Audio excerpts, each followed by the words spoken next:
We're trapped between the third and the fourth industrial revolution. We're going through this massive wave of technology-driven change.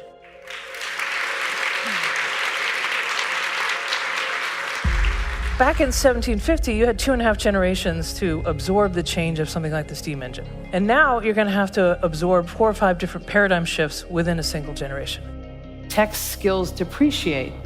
Social skills appreciate. We're not acting like that. If we're going to have to learn and adapt for life, we have to connect to that motivational driver, and I think that fuel source is purpose.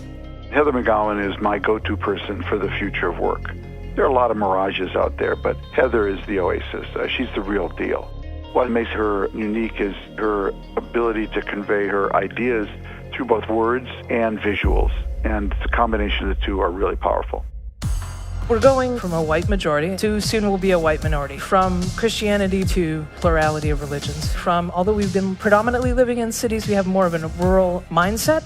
It's becoming ideology over geography. You may have more in common with your community online than you have with your next door neighbor. These digital flows are reshaping our world. Flows of information, flows of knowledge, there's also flows of community. Humans are under a tremendous amount of stress.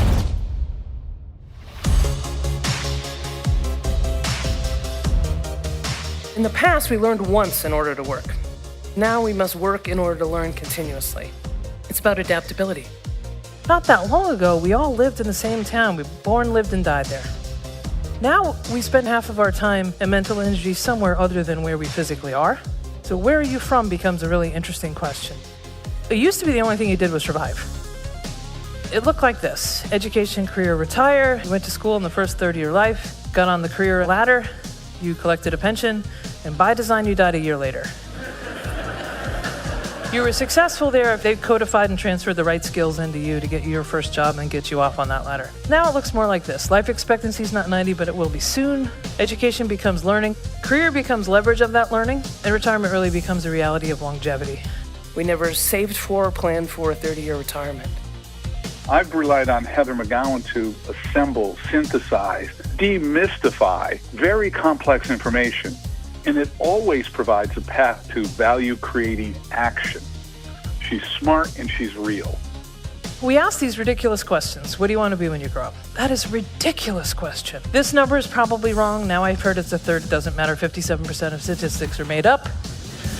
A lot of the jobs don't exist yet. And those that do, half the work within them is going to be automated. So why limit somebody's potential by making them imagine a future self and then work towards it? You're asking somebody to pick a future based on the limited amount of things they've been exposed to, and then myopically focus on it as the world is changing rapidly around them.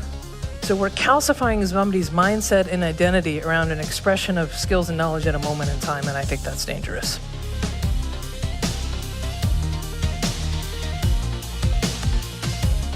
We keep lunging at skills, like if you just learn coding, or if you just learn this, you'll be robot-proof. It's not about just downloading new skills into people.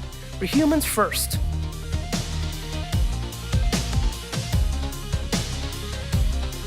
If I handed you guys a phone without an address book in it, how many people could you call? You're already part cyborg. You've outsourced that part of your brain. So when they talk about us merging with technology, we're already doing it. How do we navigate in this world? I am very optimistic about the future work. We can do anything.